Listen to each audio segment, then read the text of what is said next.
Alhamdulillah Alhamdulillahi wahdah wassalatu wassalamu ala man la nabiyya ba'dah Sayyidina wa nabiyina Muhammad sallallahu alaihi wasallam wa ala alihi wa sahbihi min ba'dih wa alaina ma'ahum wa fihim ila yaumi an nalqah subhanahu azza wa jalla. Para jamaat Masjid Barakah yang dimuliakan oleh Allah Subhanahu wa taala, kita bertemu lagi di hari yang kedua. Sudah lewat 2 malam 1 hari dari bulan suci Ramadan. Alangkah indahnya para orang iman yang benar-benar menghitung jam dan hari dan menit dan detik-detik di bulan suci Ramadan, sehingga waktu yang lalu tidak lewat kecuali sudah dipenuhi dengan ibadah lillahi azza wa jal. Biar di akhir bulan Ramadan nanti kita semuanya termasuk hamba Allah Subhanahu wa taala yang benar-benar berhak mendapat jaizah, yaitu hadiah, undian-undian dari Allah Subhanahu wa taala. Karena di dalam hadisnya Rasulullah SAW pernah bersabda, yang artinya nanti pada malam akhir bulan Ramadan akan Allah Subhanahu wa taala membagi hadiah sesuai amalan. Barang siapa yang amalannya 100% lengkap, mewah, bagus, cantik, akan dapat hadiah yang paling mulia, dan masing-masing hadiahnya sesuai amalannya selama 1 bulan. Maka mulai sekarang jangan sampai besok pas bagi-bagi hadiah minta hadiah yang besar, sedangkan kita awal-awal Ramadan malas-malasan. Jadi mulai sekarang semangat, tambah himmah, tambah semangat, cos terus, ibadah yang bagus, rajin Quran, rajin semuanya, supaya besok di malam akhir kita dapat hadiah sesuai amalan kita. Biasanya orang awal-awalnya malas, pas waktu lagi pembagian kepingin jadian awal, kepingin jadi orang yang menang, tapi awalnya dia malas. Mulai sekarang kita berjuang yang benar, kita sungguh-sungguh dalam ibadah Ramadan ini supaya besok di akhir bulan dapat hadiah sesuai amalan kita, insyaallah. Kemarin kita sudah pembukaan Siratul Nabi sallallahu alaihi wasallam, ringkas mulai beliau lahir sampai beliau berusia 40 tahun. Kita akan belajar lagi, akan mundur sebentar sedikit, mulai beliau berusia 25 tahun sampai 40. Karena di dalam usia ini rata-rata anak muda mulai miring, mulai keluar dari jalur yang normal. Kita kembali kepada Rasulullah SAW. Di zaman beliau gimana sih beliau, padahal di zaman beliau belum ada ajaran-ajaran agama, belum ada Quran, belum ada sunnah, belum ada ini, belum ada masjid, belum ada guru. Hanya yang ada sekitar beliau orang-orang Quraisy yang semuanya menyembah berhala, yang semuanya mabuk kalau malam, yang semuanya setiap hari kalau mereka kelaparan perampok. Kok beliau sallallahu alaihi wasallam bisa hidup dalam kawasan seperti itu, tapi benar-benar menjaga yang namanya netral pikiran dan netral perilaku sallallahu alaihi wasallam, sehingga tidak keluar dari jalur yang benar. Kita kemarin sudah belajar bahwa Rasulullah SAW dalam usia muda sudah berjuang berdagang, membantu pamannya sallallahu alaihi wasallam Abu Talib, karena Abu Talib anaknya lumayan banyak dan beliau yang merangkul Rasulullah sallallahu alaihi wasallam diangkat menjadi anak sendiri, sehingga Rasulullah melihat ini banyak sekali anaknya paman saya, aku harus ikut, aku harus cepat dewasa, aku harus kerja membantu masalah ekonomi rumah. Dia menjadi gembala kambing di Quraisy, setiap hari dapat gaji opah sedikit-sedikit biar bisa bantu pamannya. Dalam usia 20 tahun beliau sallallahu alaihi wasallam sudah mempunyai gelar, mempunyai nama tersebar di tengah-tengah masyarakat Quraisy bahwa Muhammad, anak yang yatim, benar-benar punya sifat dua yang paling mulia, apa itu? Sadiq wa amin, jujur dan amanah. Jujur dan amanah, tidak seperti anak-anak muda zaman segitu. Sudah muda tapi jujur. Biasanya anak yatim kan keluaran, hidup di jalanan, nggak ada didikan, nggak ada yang jaga. Kan anak yatim, bapaknya nggak ada, ibunya nggak ada, hidup sama mbahnya, sebentar hilang. Jadi pasti nggak normal pendidikannya. Tapi Rasulullah SAW berbeda. 20 tahun sudah mempunyai gelar As-Sadiq Al-Amin, yang jujur dan yang amanah. Sehingga kalau di Quraisy di zaman itu tidak pernah dipanggil lagi ya Muhammad. Kalau beliau lewat tidak dipanggil dengan namanya, dipanggil dengan ya Sadiq, ya Amin. Nah, sudah menjadi nama yang kedua sallallahu alaihi wasallam. Dalam usia 24 tahun Sayyidah Khadijah, kita semuanya udah kenal, istri pertama Rasulullah SAW, termasuk tokoh Quraisy yang benar-benar mempunyai kehormatan, kaya, orang benar-benar jaga diri, punya nasab leluhur tinggi di masyarakat Quraisy. Semua orang Quraisy kepingin melamar beliau. Waktu itu beliau sudah statusnya janda, udah menikah 2 kali. Beliau dengar bahwa adalah di generasi baru yang namanya Muhammad, anak yatim, sadiq, jujur, amanah. Maka beliau, selama ini saya berdagang kontrak orang Quraisy, anak muda Quraisy, suruh bawa dagangan saya pergi ke Syam dan bagi hasil biasanya. Kali ini saya akan undang yang namanya Sadiq dan Amin, yaitu Rasulullah SAW. Dipanggil, diminta, ini perdagangan saya, silahkan gabung sama saya, kerjasama, bawa ke negeri Syam, jual beli transaksi, nanti kalau pulang saya akan bagi hasil. Rasulullah SAW kan lagi dalam keadaan kepingin jadi bermanfaat untuk pamannya yang selama ini merangkul beliau sallallahu alaihi wasallam. Balas budi, terima kasih kepada paman. Ini kesempatan. Paman gimana? Oh boleh, silakan. Apalagi sama Khadijah yang nawarin, orang terkenal, kaya, baik, masya Allah. Akhirnya Rasulullah membawa perdagangannya Khadijah satu kelompok, yaitu kafilah, terbentuk beberapa unta, beberapa keledai, beberapa hisan, jarang, sama membantunya Khadijah yang bernama Maisarah. Maisarah itu anak muda yang sering, istilahnya kalau bahasa sini, mendampingi Khadijah untuk keperluannya harian. Ikut bersama Rasulullah SAW. Khadijah dalam tujuan tersebut mempunyai dua tujuan. Satu, ngetes maka benar ini jujur dan amanah.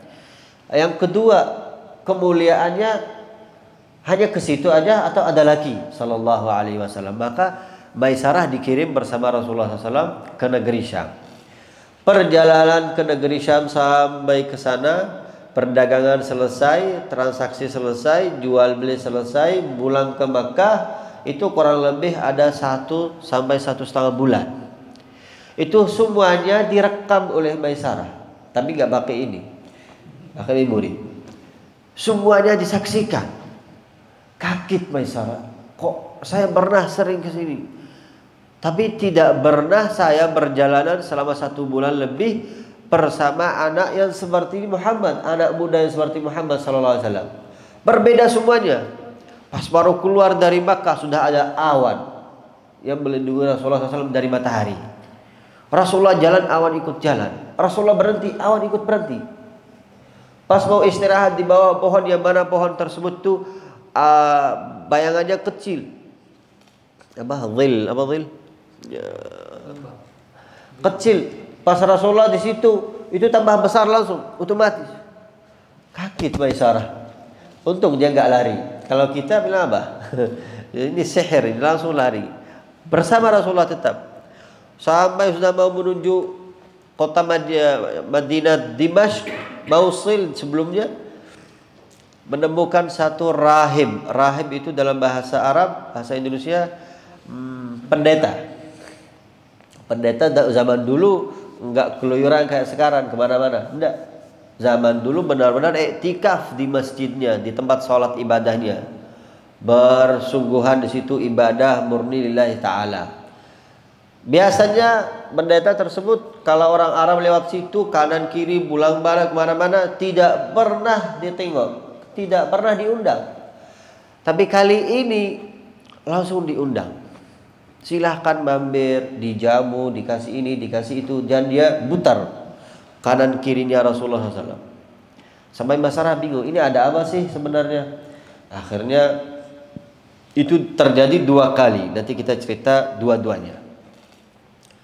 Begitu juga sampai kepada Syam, transaksinya terlalu mudah, tidak seruut biasanya. Jual beli, baru mau bilang ini mau dibeli, langsung sudah laku. Dan biasanya 2 ringgit, tidak ada ringgit itu apa? 2 dinar laku 4 langsung. Semuanya digali genda, semuanya berlimpah. Maisarah dengan kejadian tersebut mau bertahan supaya menyaksikan keseluruhan berat. Mau pulang untuk menyampaikan hal-hal yang aneh yang terjadi juga berat. Ini gimana? Akhirnya dia bertahan diri sampai selesai.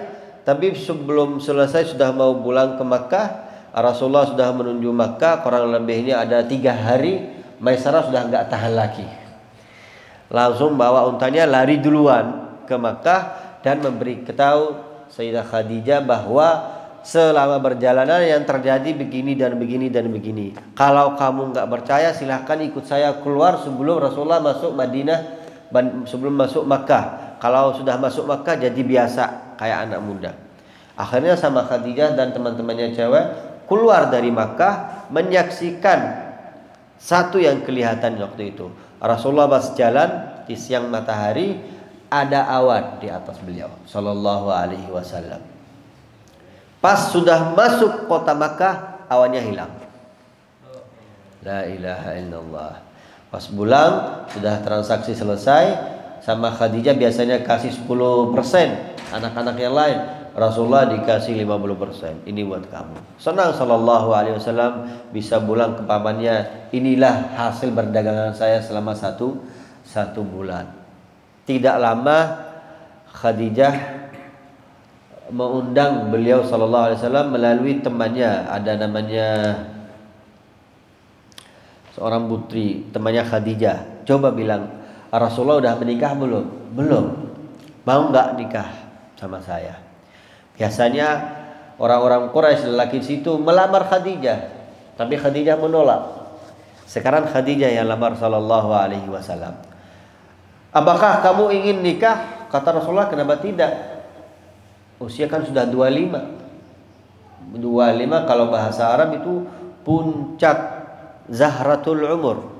Puncaknya anak muda yang benar-benar sudah, kalau sudah sampai sini dia harus nikah. Kalau enggak biasanya miring. Kenapa tidak? Kenapa tidak kata Rasulullah?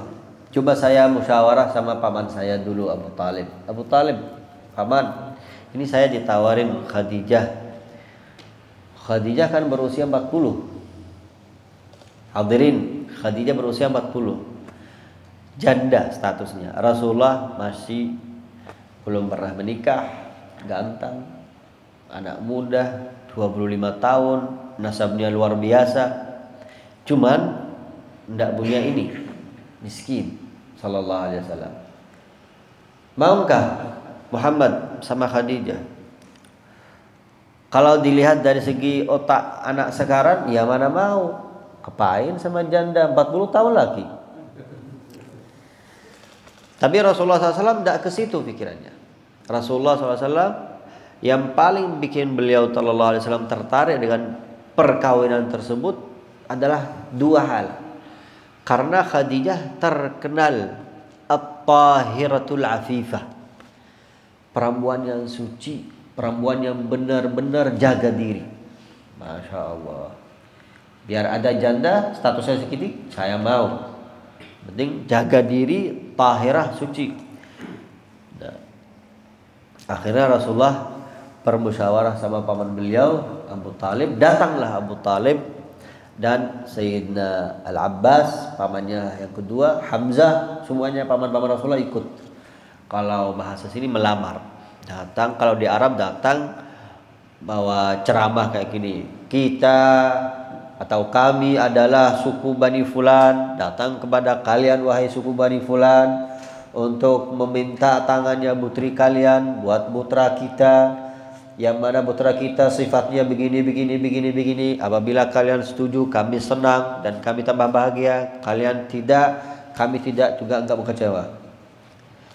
Berawal ceramah, yang ceramah pertama Al-Abbas. Al-Abbas bilang apa?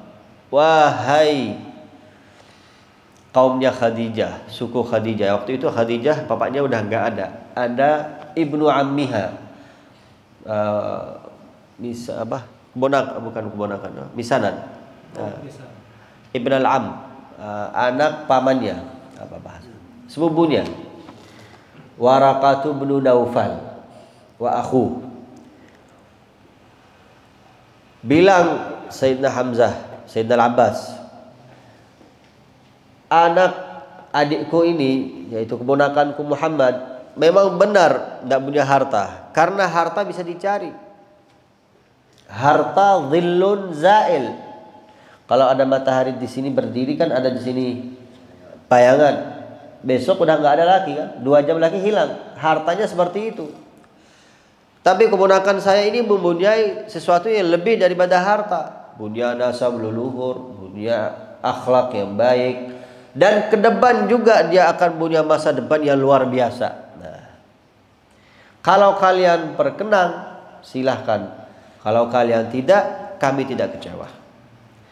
Kata Waraqah bin Naufal, Khadijah sendiri yang melamar dan saya setuju. Bismillah. Rasulullah SAW tidak punya juga uang. Akhirnya dari hasil beberapa kumpulan dari suku Rasulullah SAW melamar Khadijah dengan mahar kawin 10 ekor unta. 10 ekor itu ya 10 mobil Fortuner, Masya Allah. Itu paling murah itu.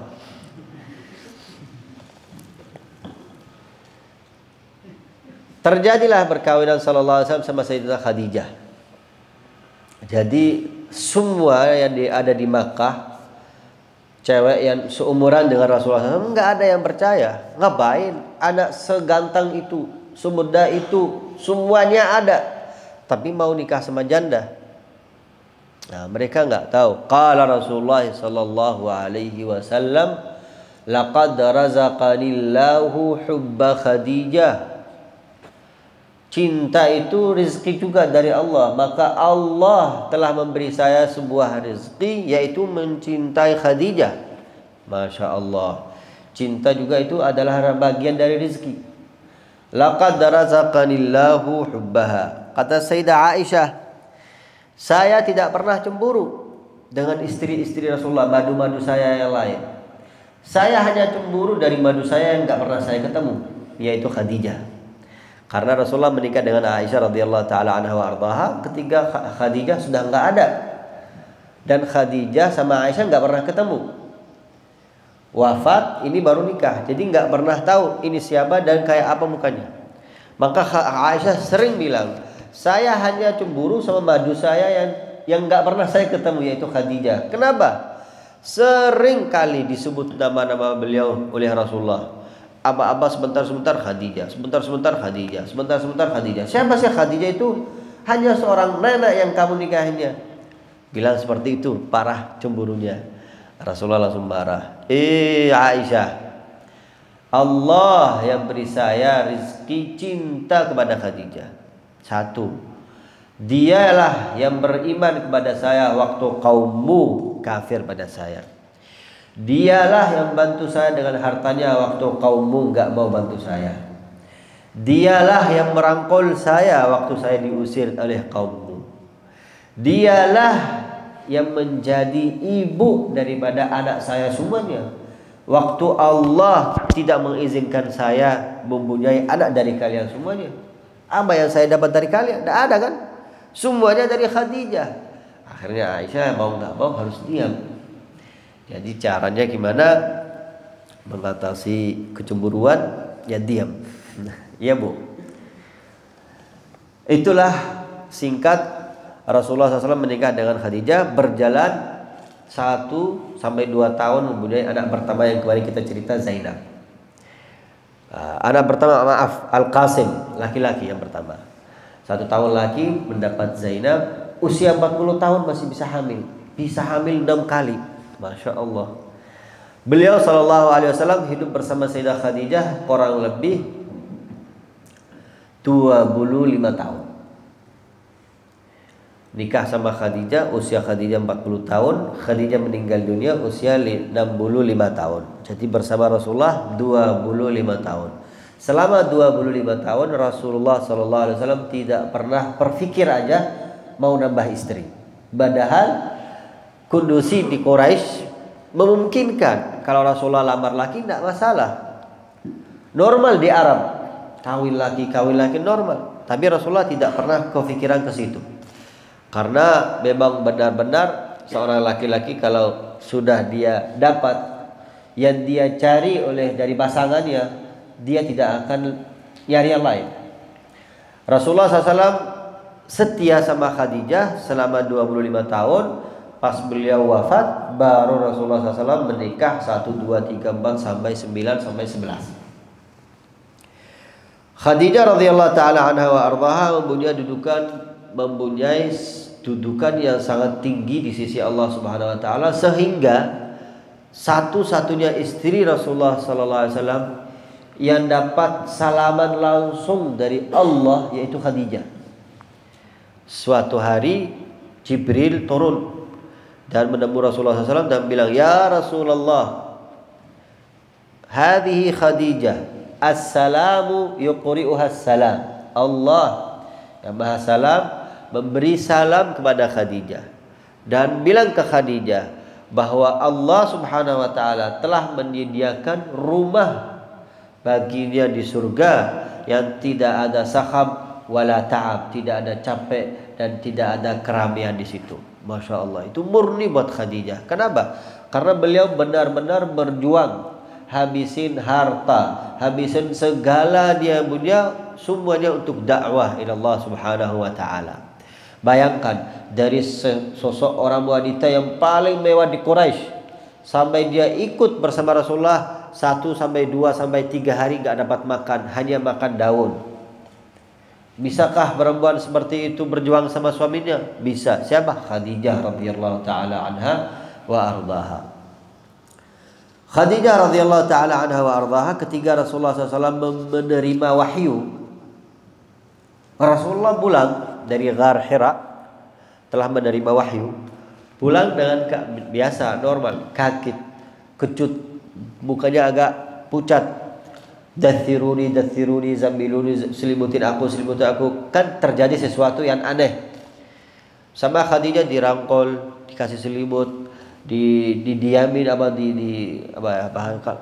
ditenangkan sallallahu alaihi wasallam.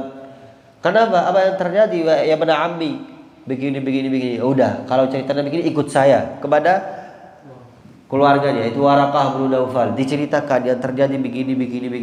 Kata Waraqah, itu bukan hal-hal yang menyakitkan, itu bukan hal-hal yang bisa membahayakan engkau ya Muhammad. Kalau itu benar, itu adalah wahyu dari Nabi akhir zaman. Akhirnya Rasulullah SAW diangkat jadi Rasul akhir umat, Rasul Bani Adam fi akhir zaman. Mulai situlah Sayyidah Khadijah benar-benar merasa berapa untung saya menjadi istrinya beliau sallallahu alaihi wasallam. Jadi saya tidak salah milih. saya ini tidak salah sasaran. Yang saya milih menjadi suami saya ternyata benar-benar menjadi manusia yang paling mulia. Bahkan nama beliau tercatat dari awal alam dunia sampai sekarang, sampai besok hari kiamat. Bahkan setiap pintu-pintu surga terdapat nama suaminya Khadijah sallallahu alaihi wasallam. Maka para ibu kalau mau milih suami yang seperti itu. Para bapak juga kalau mau milih istri seperti Khadijah. Yang janda ya, status janda. Jangan cari yang cantik dulu, yang janda. Janda, tapi janda cantik juga boleh. Ada di sini yang belum nikah, ada ya? Oh, imam masjid belum? Mulai hari ini jangan jadi imam. Karena yang lebih baik kan imam yang peristri.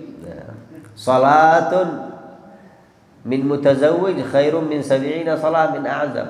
Sekali salat 2 rakaat dari orang yang sudah kawin lebih baik daripada 70 rakaat yang belum kawin. Kawinkan.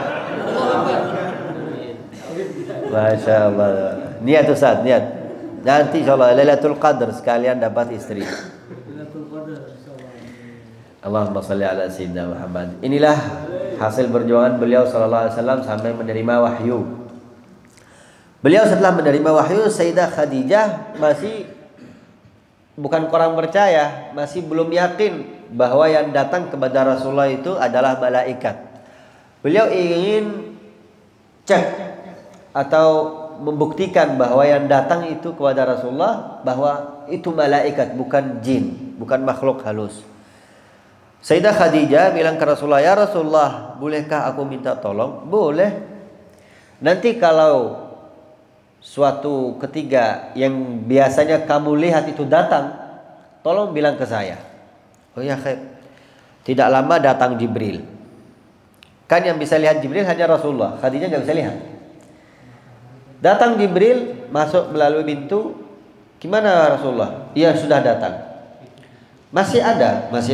"Coba deketin aku, deketin." "Coba aku diblok. Masih kelihatan. "Coba tidur di sini ya Rasulullah." Rasulullah tidur di rangkau Khadijah radhiyallahu taala anha warda. Masih kelihatan Jibril, masih kelihatan. Khadijah langsung buka dia punya jilbab. Pas buka dia punya jilbab, masih kelihatan. Oh tidak. Malaikat hilang.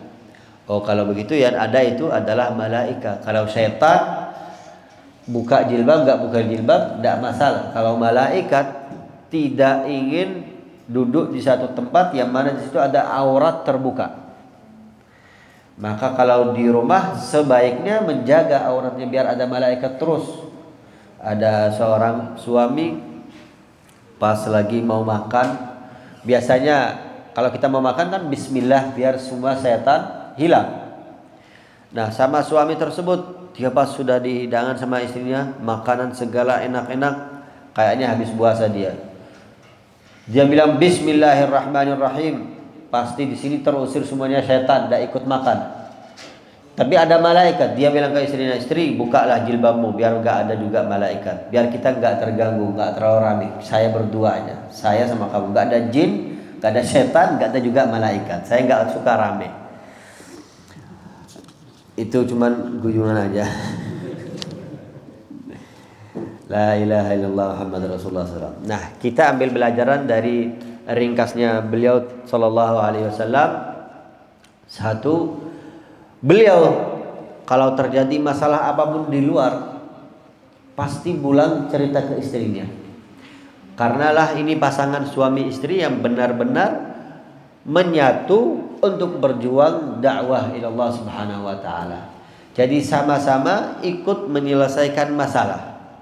Apa yang terjadi? Begini. Oke, kita nyari solusi bersama. Sallallahu alaihi wasallam.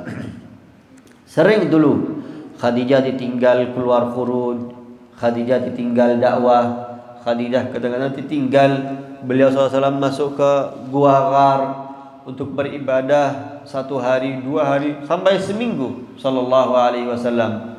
Khadijah gak pernah tanya mau kemana atau dari mana. Bahkan kalau mau keluar dikasih makanan. Ini cukup gak buat bekal seminggu? Cukup. Kalau Quran nanti bilang ya tak tambahin. Begitu terus. Karena benar-benar sang istri ini membantu sang suami sehingga dia menjadi suami tersukses di dunia. Dan pernikahan yang paling sukses di dunia ini mulai Adam sampai sekarang yaitu pernikahan Sayyidah Khadijah dan Rasulullah SAW. Setelah itu pernikahan Ali dan Fatimah. Itu pernikahan yang paling sukses dari segala bentuk, dari kanan, dari kiri, mau dilihat dari kacamata siapapun, pernikahan yang paling sukses adalah nikah Muhammad SAW dengan Sayyidah Khadijah radhiyallahu taala anha wa ardhaha. Nah, setelah terjadi beberapa hal yang menyakitkan hatinya Khadijah, contoh Rasulullah berdakwah kepada kaumnya, diusir. Rasulullah berdakwah, didustakan. Rasulullah berdakwah, enggak dipercaya. Istri ikut juga sedih. Ya Muhammad, sabar. Insya Allah, Allah akan menolong kamu. Tidak lama kan kita tahu setelah Nabi Muhammad SAW turun dari gua, yang pertama masuk Islam.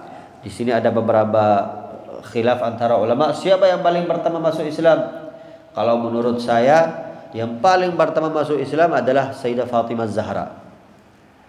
Karena waktu Rasulullah menerima wahyu, Fatimah Zahra usia 5 tahun kurang lebih. Jadi statusnya anak ikut ayah. Kalau ayah Islam, anak ikut Islam.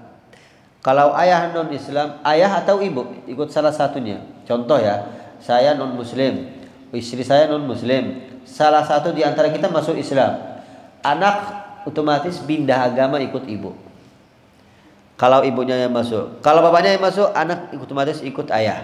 Maka Rasulullah waktu terima wahyu di gunung sana sudah menjadi nabi, otomatis yang pertama kali masuk Islam yaitu putrinya yang paling kecil, yaitu Fatimah Zahra radhiyallahu taala anha wa arda. Setelah beliau pulang, di rumah beliau ada 3. Ada Usamah, ada Zaid, afwan. Setelah Zaid ada Ali bin Abi Thalib yang diangkat jadi anak. Habis itu ada Sayyidah Khadijah. Sayyidah Khadijah masuk Islam, Ali bin Abi Thalib masuk Islam, Zaid bin Thabit masuk Islam. 3 orang ini masuk Islam. Katanya berjalanan menuju rumah atau keluar dari rumah, berjalanan mau keluar, ketemu sama Sayyidina Abu Bakar Siddiq yang jadi sahabat kecil Rasulullah SAW. Selisih usia antara Rasulullah dan Abu Bakar hanya 2 tahun. Rasulullah lahir 2 tahun ke depan, Abu Bakar lahir. Dari kecil sudah bersahabatan. Maka waktu Rasulullah menawar kepada Abu Bakar wahyu, menawar risalah, menawar Islam, ya Abu Bakar, saya jadi nabi, langsung percaya. Karena sudah tahu sifatnya Rasulullah dari kecil, kita bersama, tidak mungkin selama ini gak pernah bohong, hari ini aja mau bohong. Sallallahu alaihi wasallam. Maka Abu Bakar Siddiq, orang yang pertama masuk Islam, tambah ragu dan tambah tanya dan tambah bilang nanti sebentar aku mikir. Tidak ada semuanya itu. Faqala Rasulullah SAW, ma da'autu ahadan ilal islami illa kanat lahu kabwah illa Abu Bakar da'autuhu fastajab. Semua orang yang saya ajak masuk Islam pasti dia ngerim, saya mau mikir dulu. Abu Bakar tidak, langsung percaya. Maka mempunyai gelar As-Siddiq. Ditambah lagi ke depan waktu Rasulullah SAW di Isra dan di Mi'rajkan, besok harinya biasanya ketemu sama Abu Lahab. Muhammad, ada berita baru. Meremehkan. Kata Rasulullah, ada, tenang aja. Apa beritanya? Tadi malam saya ke Palestina. Enggak cukup itu. Habis itu saya langit 1, langit 2, langit 3, langit 4. Ke Palestina aja enggak percaya, apalagi ke langit. Kamu berani kalau saya memanggil orang Quraisy, kamu berita? Berani. Akhirnya dipanggil orang Quraisy semuanya, dibantu oleh non muslim itu. Subhanallah. Kadang-kadang kalau Allah menghendakkan sesuatu, biar non muslim juga ikut bantu. Nah, kalau Rasulullah mau manggil orang Quraisy kan agak susah. Kalau yang manggil Abu Lahab semuanya terima datang. Maka melalui non muslim dakwah Islam tersebar. Dipanggil semuanya, ini ada Muhammad mau berita kepada kalian, berita baru, kabar hari ini, berita terkini. Apa beritanya? Tadi malam saya ke Palestina. Kami kalau ke Palestina, kata orang Quraisy, 1 bulan ke sana, 1 bulan ke sini. Kamu dalam semalam ke sana dan ke sini. Iya. Contoh. Nah, mereka ini sudah nggak percaya tapi masih memaksa. Ayo, ciri-ciri khasnya masjid kayak apa? Lah orang masuk malam mana ada lampu. Orang masuk malam diminta ciri-ciri khasnya masjid. Emang aku ke masjid tadi? Aku cuman bilang ke Palestina, nggak ke masjidnya. Tapi mereka mau meremeh Rasulullah. Ayo, ciri-ciri khasnya masjid apa? Mereka aja nggak pernah masuk masjid. Rasulullah minta tolong sama Jibril, ini gimana? Tenang aja, ada CCTV, langsung dibuka. Rasulullah sambil lihat, itu dilihat itu masjidnya. Masjidnya berkiblat ke sini, punya tiang sekian, jendelanya sekian, warna temboknya sekian, ada begini-begini. Hah? Mau nggak mau harus percaya karena mereka sendiri nggak tahu kalau ciri-cirinya sebegitu juga. Lah terus apa lagi? Ada lagi. Perjalanan saya waktu ke situ begini-begini, pokoknya itu panjang sekali. Besok saya ceritakan insyaallah kalau sudah sampai ke Isra dan Mi'raj beliau sallallahu alaihi wasallam. Pokoknya waktu beliau cerita seperti itu, Abu Lahab tidak mau percaya. Karena orang Quraisy waktu itu ada 2 kelompok. Ada yang diam, ini kan terkenal jujur, nggak mungkin bawa berita seperti itu. Tapi saya nggak bisa percaya juga. Orangnya memang jujur, tapi saya nggak bisa percaya. Dia ada yang bilang, Muhammad, kamu sudah keterlaluan. Abu Lahab masih nyari siapa yang kemarin masuk Islam. Abu Bakar, sini. Ini temanmu membawa berita baru. Apa yang dia bilang? Katanya pergi ke sana dan ke sini. Kalau Muhammad yang bilang, aku percaya. Kenapa? Loh, aku percaya beliau kalau membawa wahyu dari langit ke-7 sampai bumi dalam 2 detik. Apalagi cuma Palestina. Dari langit ke-7 sampai sini aku percaya kok. Maka Rasulullah menerima atau mendengar kabar tersebut dari Abu Bakar, tambah tenang sallallahu alaihi wasallam dan menjadikan gelar As-Siddiq radhiyallahu taala anhu wa ardhah. Masya Allah, mudah-mudahan kita semuanya bisa melanjut secara Rasulullah seringkas-ringkasnya sampai bisa paling tidak mempelajari dari hidup Rasulullah setiap hari sedikit demi sedikit sampai wafatnya beliau sallallahu alaihi wasallam, sehingga jadi contoh yang terbaik buat hidup kita yang masih bisa kita berjuangkan untuk agama Allah Subhanahu wa taala. Sekian kurang lebihnya, mohon maaf. Wassalamualaikum warahmatullahi wabarakatuh.